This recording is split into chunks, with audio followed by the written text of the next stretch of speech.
Boa noite a todos. Que alegria, que prazer imenso estarmos nessa noite, mais uma vez, transmitindo ao vivo para todos vocês, através aqui da Igreja Central de Campo Largo, esse momento tão especial, Ecos de Libertação. Teremos a continuidade do nosso seminário escatológico que tem acontecido aqui durante esse final de semana. Desde sexta-feira, agora no sábado também tivemos, e hoje, infelizmente, o último dia. Mas juntos estaremos aqui prestigiando. Você que está na sua casa nesse momento, através da internet, nós estamos transmitindo no Facebook e também, ao mesmo tempo, no YouTube. Você poderá acessar através dos links, ou o nosso canal IAS de Campo Largo, no YouTube, e também Adventistas Campo Largo, ou Adventistas CL, no Facebook. Que você possa, a partir de agora, receber a presença do Espírito Santo aí com você. Que Deus esteja no comando dessa programação. Teremos conosco o pastor Celso Kerr. Ele veio do Rio Grande do Sul e está aqui conosco para trazer essa mensagem poderosa. Mas antes de darmos início, nós queremos, juntamente com vocês, pedir que vocês fechem os olhos nesse momento e nós vamos fazer uma oração. Querido Deus, obrigado, bom Pai, porque Tu estás conosco em todos os momentos. Obrigado porque nos deu o privilégio de, mais uma vez, nos reunirmos através dos meios de tecnologia. Ainda, Senhor Deus, que conectados pela internet, nós temos a certeza que o Espírito Santo nos alcança. E por isso nós queremos que o Senhor se faça presente e que a Tua palavra, Senhor Deus, possa ser o centro das nossas atenções nessa noite. Que o Senhor esteja à frente de cada detalhe, que ao pastor Celso falar, ele possa estar sendo um instrumento em Tuas mãos. E cada momento, Senhor Deus, seja também uma oportunidade para que o Senhor alcance cada coração que está assistindo essa programação. Nós rogamos tudo isso, Senhor, em nome do nosso querido, amado Jesus Cristo. Amém, Senhor.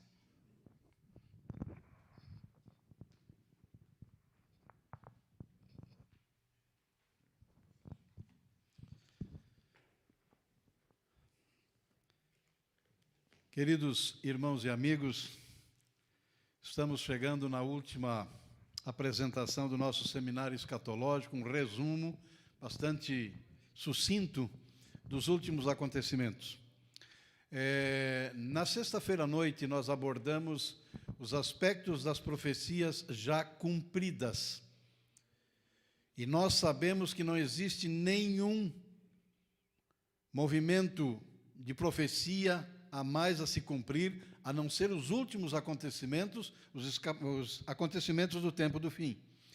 E nós queremos agradecer imensamente aos irmãos de Campo Largo, que nos fizeram esse convite, que naturalmente enriqueceram o nosso currículo por podermos participar dessa programação. Agradecemos ao pastor Leandro, agradecemos ao irmão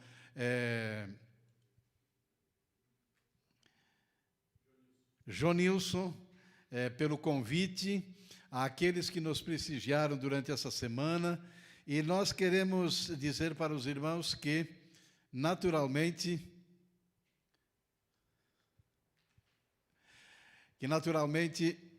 foi um prazer imenso podermos compartilhar essas verdades, e eu espero que, através do Espírito Santo, alguém possa ser reavivado, lembrando que nós estamos nos últimos momentos da história da humanidade. Nós precisamos estar alertas. Como nós lemos no primeiro verso que abrimos a Bíblia de Romanos 14, esse é um tempo que nós precisamos despertar do sono espiritual. Nessa noite eu gostaria de iniciar lendo uma passagem muito bonita de uma carta de Paulo aos Tessalonicenses, no capítulo 4, versículos 13 ao 17. Diz o seguinte: não queremos, porém, irmãos, que sejais ignorantes com respeito aos que dormem, para não vos entristecerdes como os demais que não têm esperança. Paulo está falando aqui a respeito daqueles que dormem no Senhor. Na Bíblia, a morte é apresentada como um sono. A Bíblia é apresentada como um período intermediário entre esta vida e a vida eterna. E eu sempre digo que a morte do justo é ele fechar os olhos para esse mundo e já abrir os olhos para a eternidade, uma vez que não há noção de tempo nesse período. E Paulo está dizendo: pois se cremos que Jesus morreu e ressuscitou, assim também Deus, mediante Jesus, trará em sua companhia os que dormem. Isso é uma esperança àqueles que dormiram no Senhor. Ora, ainda vos declaramos por palavra do Senhor isto: nós, os vivos, os que ficarmos até a vinda do Senhor, de modo nenhum precederemos os que dormem. Porquanto o Senhor mesmo, dada a sua palavra de ordem, ouvida a voz do arcanjo e ressoada a trombeta de Deus, descerá dos céus, e os mortos em Cristo ressuscitarão primeiro. Depois nós, os vivos, os que ficarmos, seremos arrebatados juntamente com eles entre nuvens, para o encontro do Senhor nos ares, e assim estaremos para sempre com o Senhor. Amigos, não existe nenhuma outra coisa mais espetacular planejada por Deus do que a volta do Senhor Jesus. A gente às vezes fica um pouco deslumbrado com alguns ensaios pirotécnicos aqui, principalmente no final do ano, na virada do ano. Nós temos em Sydney, na Austrália, nós temos na Disney, nós temos nas praias de Copacabana, e ficamos olhando para aquela beleza dos fogos. Mas imaginem os senhores o que vai acontecer quando Jesus descer com os seus anjos nas nuvens dos céus. E eu quero ler alguns pensamentos e repartir com vocês os últimos acontecimentos ao Jesus voltar, coletando dados que nós temos, informações da Bíblia e do Espírito de profecia. No livro Grande Conflito, a página 638, nós lemos o seguinte: por uma fenda nas nuvens fulgura uma estrela, cujo brilho aumenta quadruplicadamente em contraste com as trevas. Fala de esperança e alegria aos fiéis, mas de severidade e ira aos transgressores da lei de Deus. Os que tudo sacrificaram por Cristo estão agora em segurança, como que escondidos no lugar secreto do pavilhão do Senhor. Foram provados e perante o mundo, e os desprezadores da verdade evidenciaram sua fidelidade àquele por quem eles morreu. Uma mudança maravilhosa sobreveio aos que mantiveram firme integridade em face mesmo da morte. Foram subitamente libertos da negra e terrível tirania de homens transformados em demônios. Queridos amigos, muitas vezes o cristão sofre injustiças, discriminação, retalhamento, mas um dia o Senhor vai dar a recompensa maravilhosa, e todos esses sofrimentos pelos quais nós passamos estarão automaticamente, completamente esquecidos. Nós vimos ontem os acontecimentos que já estão ocorrendo, né? Que é a reforma, o reavivamento, a chuva serôdia, sacudidura, selamento, o alto clamor, decreto dominical, perseguição, tempo prévio de angústia, e o fechamento da porta da graça e as pragas. A lei dominical, ponto de partida para a confederação do mal. Há um movimento simultâneo para destruir o povo de Deus. E aí diz o seguinte: decide-se dar o golpe numa determinada noite. Foi à meia-noite que Deus prometeu livrar os seus filhos. São contidos no ato os transgressores que querem destruir os filhos de Deus. Olham para cima. Um arco-íris da promessa é ouvida pelo povo de Deus, uma voz clara e melodiosa dizendo: olhai para cima. E levantando os olhos para o céu, contemplam o arco da promessa. As nuvens negras ameaçadoras que cobriam o firmamento se fendem. Como Estevão, olham fixamente para o céu e veem a glória de Deus e o Filho do Homem sentado sobre o seu trono. Meus amigos, a volta de Jesus é um acontecimento inigualável. É por isso que Paulo escreveu: aquilo que os olhos não viram, aquilo que os ouvidos não ouviram, aquilo que jamais subiu à mente do homem, é o que Deus tem preparado para aqueles que o amam. Interessante que na volta de Jesus haverá uma sucessão de sinais e prodígios. Rios deixam de correr, nuvens negras e pesadas se entrechocam, há um clarão de glória indescritível, de onde vem a voz de Deus que abala os céus e a terra, há um grande terremoto, o céu parece abrir e fechar-se, montes movidos, rochas quebradas, mar açoitado com fúria, rugido de furacão, toda a terra se confrange, se contorce e racha. Ilhas habitadas desaparecem, portos são tragados pelas ondas, pelos tsunamis, granizos e pedras do peso de um talento, 35 quilos, cidades arrasadas, prédios se desmanchando, muros dos cárceres se partem e são libertados os filhos de Deus. Imaginem os senhores esses acontecimentos ocorrendo rapidamente. Existe a ressurreição parcial, registrada em Apocalipse 1, versículo 7. Os que zombaram de Jesus, Herodes que pediram sinal, os que golpearam, cuspiram e o maltrataram, os que o pregaram na cruz, muitos sacerdotes e escribas, eles vão ressuscitar, e vendo Jesus voltar, e depois vão morrer outra vez. Uma estrela despende raios por um clarão de nuvens, os justos vibram, os ímpios se desesperam. Aparece uma mão no céu que sustém as tábuas dos 10 mandamentos. No livro Grande Conflito, a página 645, a senhora Ellen G. White, inspirada por Deus, ela apresenta de uma maneira muito clara, e ela diz o seguinte: enquanto essas palavras da santa confiança ascendem a Deus, as nuvens recuam, e se vê os constelados céus indescritivelmente gloriosos, em contraste com o firmamento negro e carregado de cada lado. A glória da cidade celestial emana de suas portas. Aparece então de encontro ao céu uma mão segurando 2 tábuas de pedra, dobradas uma sobre a outra.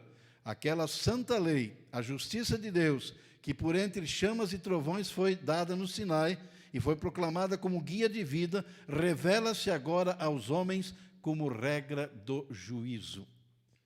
Queridos amigos, a cada instante que vai passando nesse momento final da volta de Jesus, os espetáculos são grandiosos. Os ímpios e apóstatas se destroem uns aos outros, estão cheios de pesar, mas não de arrependimento.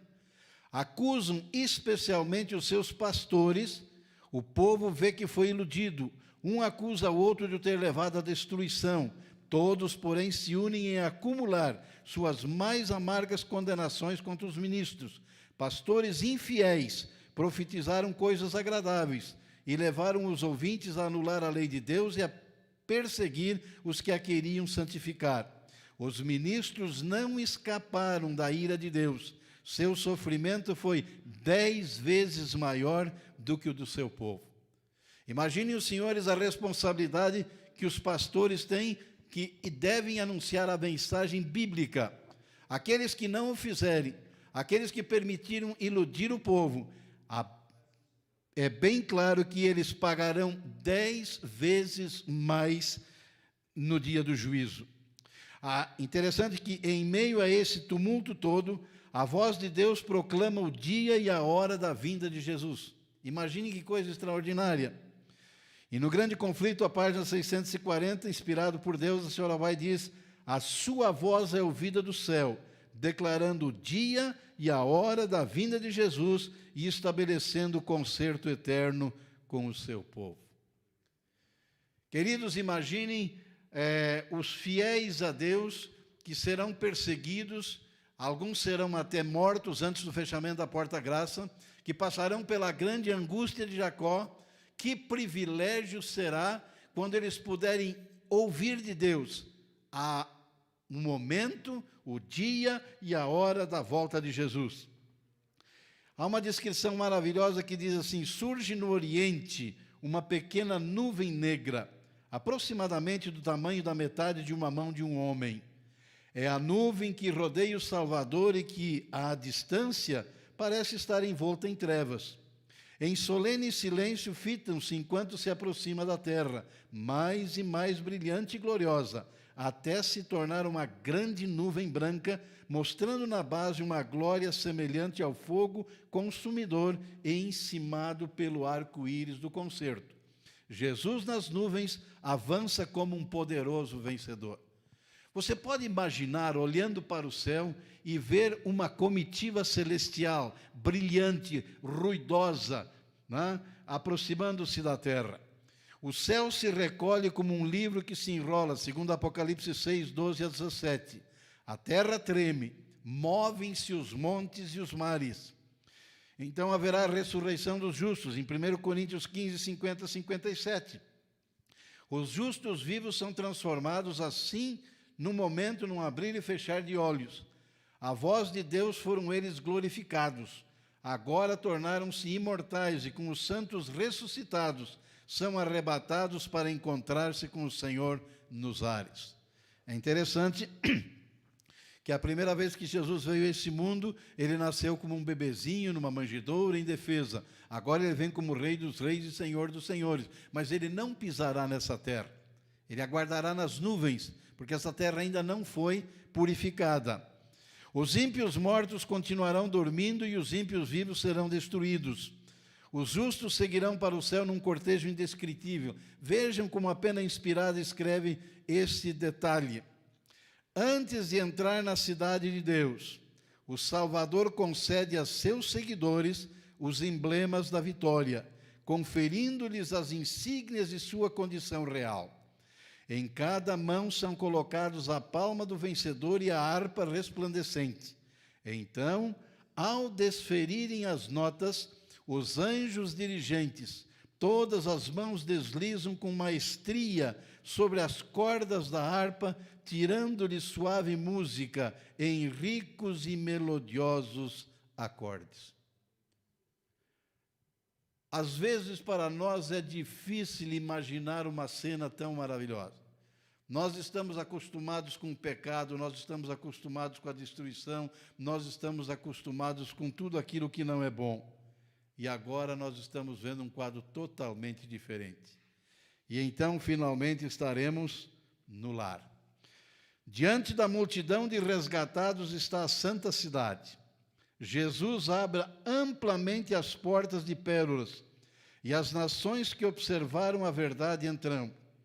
Ali contemplam o paraíso de Deus, o lar de Adão em sua inocência.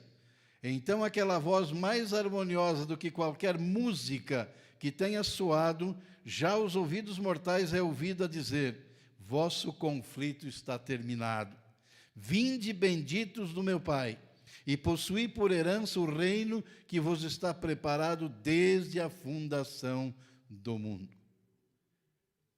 Aí, irmãos, quando nós subirmos para o céu, iniciar-se-á o milênio. A segunda fase do juízo. O primeiro é o juízo investigativo.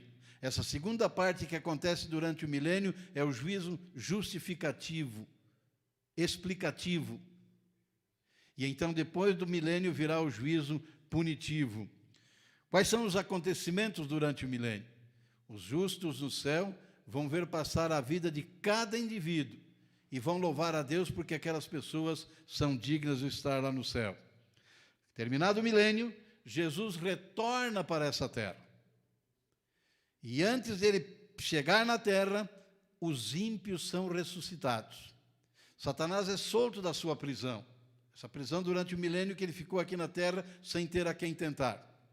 E quando ele percebe a ressurreição dos ímpios, que é feita por Jesus, ele investe com mais uma mentira, dizendo que foi ele que os ressuscitou. E então agora ele os reúne, grandes multidões, segundo Apocalipse 22.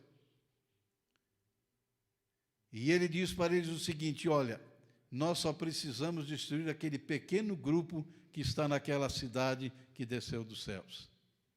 E é impressionante que no momento em que ele dá ordem de atacar, desce fogo dos céus e começa a terceira fase do juízo, o juízo punitivo, a destruição do mal, do pecado, dos pecadores, da morte e do nosso grande inimigo.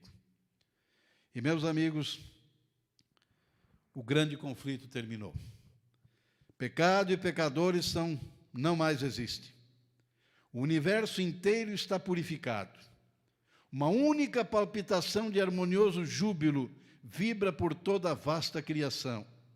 Daquele que tudo criou, emanam vida, luz e alegria por todos os domínios do espaço infinito. Desde o minúsculo átomo até o maior dos mundos, todas as coisas, animadas ou inanimadas, em sua serena beleza e perfeito gozo, declaram que Deus é amor. E aí cumpre-se Apocalipse 21, 1 e 2, que diz o quê? E vi um novo céu e uma nova terra, porque aquilo que existia já passou e já terminou. Durante o meu mestrado, eu tive um professor que ele apresentou uma ideia muito interessante que eu achei bonita. Talvez não seja exatamente assim, mas eu confesso que gostei da ideia.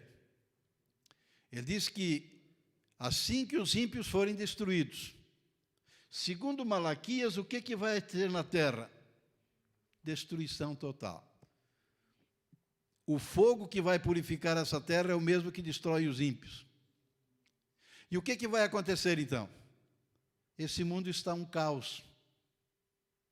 E esse professor diz que ele imagina que Deus então fará uma nova criação. E ele mesmo diz, eis que faço um novo céu e uma nova terra. E ele disse assim, Deus vai fazer uma nova criação como ele fez no Éden. E nós vamos ver a restauração desse planeta, que nos será entregue assim como o jardim do Éden foi entregue para Eva e para Adão. Eu gosto dessa ideia, eu gosto desse pensamento, porque nós vamos poder morar num lugar onde nunca mais coisa alguma que contamine aparecerá.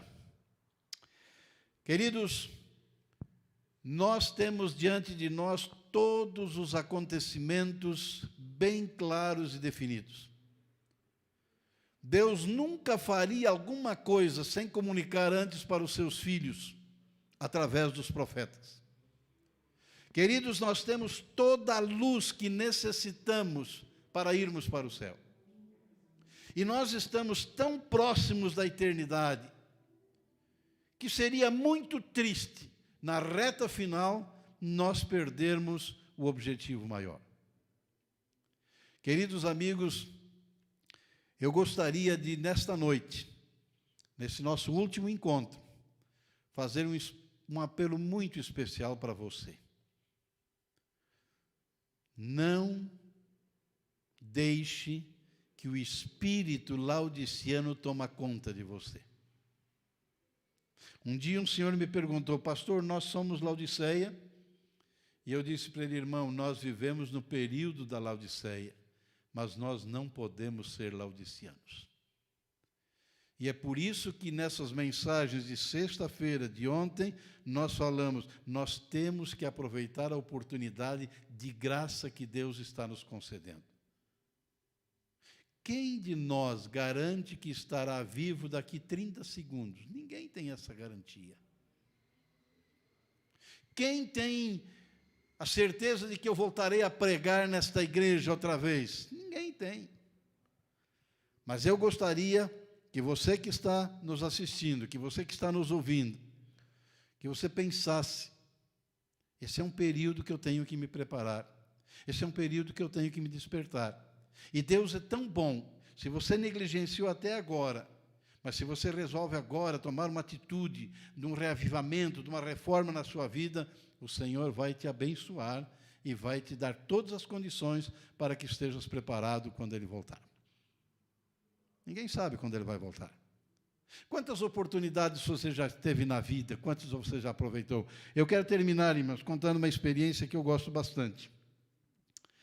Havia, num certo lugar, em algum tempo no passado, um homem que era um pouco revoltado contra a sociedade. Ele achava que a sociedade era injusta. Ele achava que a sociedade não estava ajudando a ele. E ele resolveu, então, ir embora. Ele queria ir para um lugar solitário. Tornou-se um ermitão. E ele foi viver num lugar onde, há muito tempo atrás, havia uma estrada real. E ele ali viveu a seu modo, da sua maneira, não estava preocupado com higiene, não estava preocupado com a sua aparência, ele realmente vivia como ele pensava ser o melhor. E um dia ele estava diante da sua cabaninha, uma cabana muito simples, ele ouviu um barulho que não era peculiar. E dava a ideia de que era uma carruagem. Mas ele pensou, carruagem nessa estrada abandonada, há tanto tempo que ela está abandonada. Mas aquele barulho da carruagem foi se aproximando. E ele ficou parado, olhando para o fim da estrada, de onde vinha esse barulho, e ele percebeu, quando se aproximou um pouco mais, de que a carruagem real estava passando por ali. E ele pensou, mas o que é que o rei está fazendo nesse lugar? Isso aqui está abandonado. E mais surpreso ele ficou quando a carruagem parou na frente da sua choupana. E ele ficou olhando para a carruagem, e qual não foi o espanto dele, quando a porta se abriu e o rei desceu. E ele ficou quase que petrificado. E o rei perguntou para ele, Senhor, bom homem, terias um copo d'água para me satisfazer a minha sede? E ele ficou preocupado, saiu correndo, entrou na casinha dele, mas ele não tinha um copo especial para o rei. Ele tinha alguma coisinha para ele que ele utilizava, até que ele achou uma lata, limpou essa lata, lavou essa lata, pegou essa latinha de água fresca, e quando ele chegou na frente da sua choupana, ele percebeu que o rei já tinha ido embora. E ele ficou muito chateado. Já pensou? Ele teve a oportunidade de mitigar a sede do rei. Quantos benefícios ele ganharia com isso? E ele agora pensou, é difícil, mas talvez o rei volte algum dia, e eu vou me preparar. Ele foi à cidade e comprou um lindo copo, e todo dia ele lavava aquele copo, todo dia ele deixava o copo num lugar especial, preparando uma água especial, se o rei viesse outra vez. Mas os dias se passaram, as semanas se passaram, os meses se passaram, e nada. Mas um dia, ele ouviu o mesmo barulho de uma carruagem, e ele correu para dentro da sua casa, limpou mais uma vez o copo e preparou uma água fresquinha para o rei. Mas ele pensou consigo, será que o rei vai parar? Será que ele vai descer?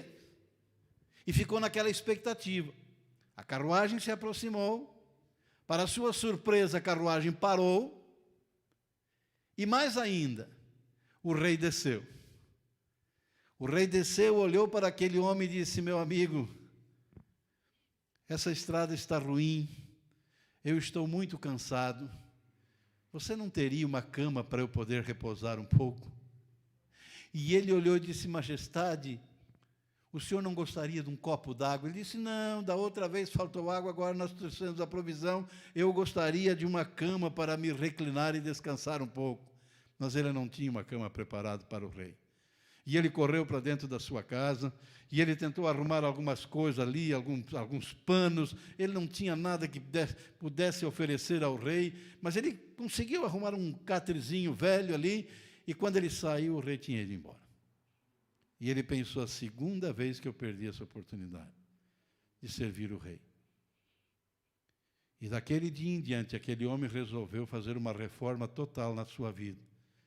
Mudou todos os seus hábitos, higienizou a sua pessoa, preparou uma casa mais bonita, tudo mais, e ficou aguardando que o rei viesse. Mas os dias passaram, as semanas, os meses, os anos, e a carruagem não apareceu. Mas um dia, ele ouviu aquele barulho, e ele estava agora diante de uma situação diferente. Ele estava com uma casinha arrumada, bonita, limpa, E ele pensou, será que a carruagem vai parar? E para espanto dele, a carruagem parou. O rei desceu. E o rei perguntou para ele estava agora totalmente modificado, e disse, onde está aquele senhor que morava aqui, numa choupana velha, suja? E aquele homem disse ao rei, Senhor, aquele homem sou eu. E o rei olhou para ele, olhou para a casa dele e disse assim, se você é aquele homem que se transformou no que você é agora, então você merece ir comigo para o meu reino. E o colocou na carruagem e o levou junto com ele. A aplicação que eu faço, irmãos, é a seguinte, quantas vezes o nosso rei já chegou até o seu coração? Quantas vezes ele pediu alguma coisa e você não tinha como oferecer? Um dia ele virá outra vez, para nos levar para o céu. E nós temos que estar preparados. Eu gostaria de, nesta noite, olhando para você, falando com você, fazer um apelo. Entregue o seu coração a Jesus. A Bíblia diz que hoje é o dia da salvação. O rei está prestes a vir. Os sinais todos estão se cumprindo. Os últimos acontecimentos serão rápidos. Não haverá mais demora. E o que há de vir, virá. E eu gostaria que você, nessa noite, diante de Deus, e através do Espírito Santo, fizesse uma entrega completa a Jesus, dizendo, Senhor, eu quero um dia estar contigo lá no céu. Eu quero estar preparado para os acontecimentos finais da história desse mundo. Eu quero estar preparado quando Jesus voltar nas nuvens dos céus, que Ele possa dizer para mim, vinde benditos de meu Pai. Eu quero ser um desses escolhidos. Você quer também? Que Deus lhe abençoe. E que nós possamos nos preparar diariamente, através de uma comunhão diária, através da oração, através do nosso testemunho, através da nossa dedicação, da nossa entrega total a Deus, porque Ele está muito próximo e nós precisamos estar preparados. Gostaria de orar com vocês. Querido Deus e nosso Pai que estás nos céus, nós te agradecemos a oportunidade que tivemos de podermos partilhar desse ministério de Cristo, mostrando, Senhor Deus, tudo aquilo que tens preparado para nós. E, sobretudo, lembrando que os acontecimentos estão ocorrendo, as bênçãos de Deus estão sendo derramados, a chuva serôdia, o selamento, a sacudidura, tudo isso está acontecendo de uma maneira muito rápida. Senhor, não nos permita negligenciar o nosso preparo para o céu. Abençoa, Senhor Deus, a igreja de Campo Largo. Abençoe o pastor e a sua família. Abençoa, Senhor, os oficiais desta igreja. Abençoe os jovens, as crianças, os idosos, os nossos vizinhos, as nossas visitas, aqueles que estão se preparando para também entregar o seu coração a Jesus. E todos aqueles que nesta noite fizeram uma decisão ao teu lado, que tu possas ampará-los, orientá-los, e que muito em breve eles possam também se unir a ti, tendo o seu nome inscrito no livro da vida. Perdoa, Senhor, todos os nossos pecados, dá-nos uma semana maravilhosa, em nome e por amor de Jesus. Amém.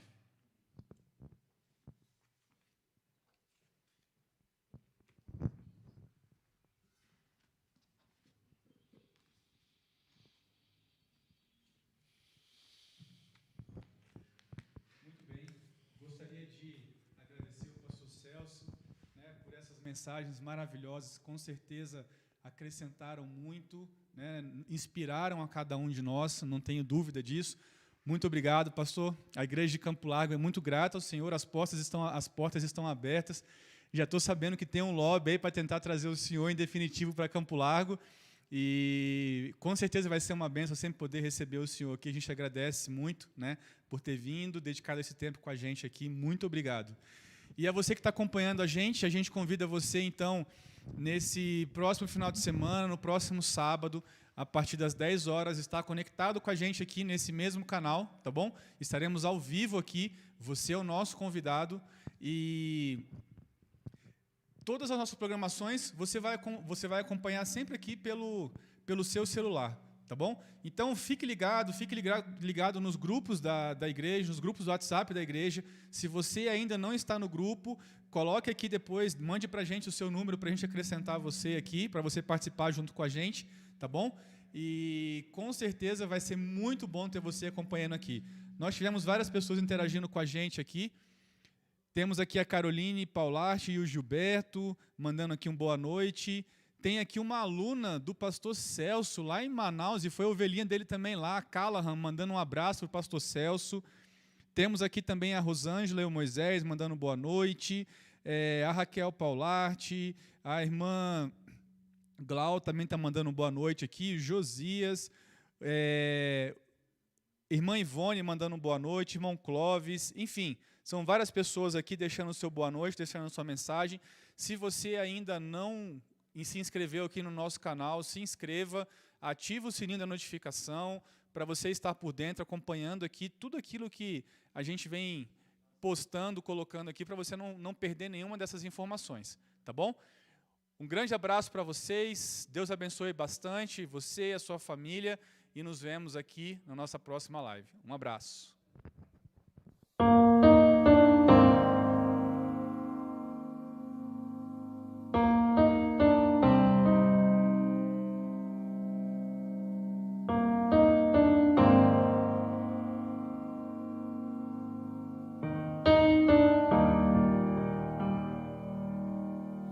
Deus de Israel,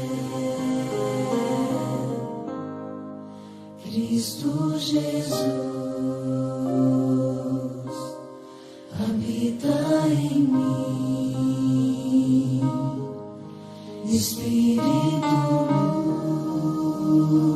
luz, grande é o teu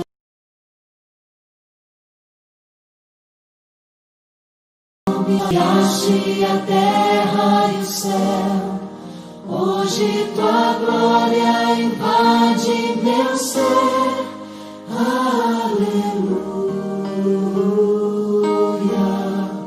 aleluia, aleluia, aleluia.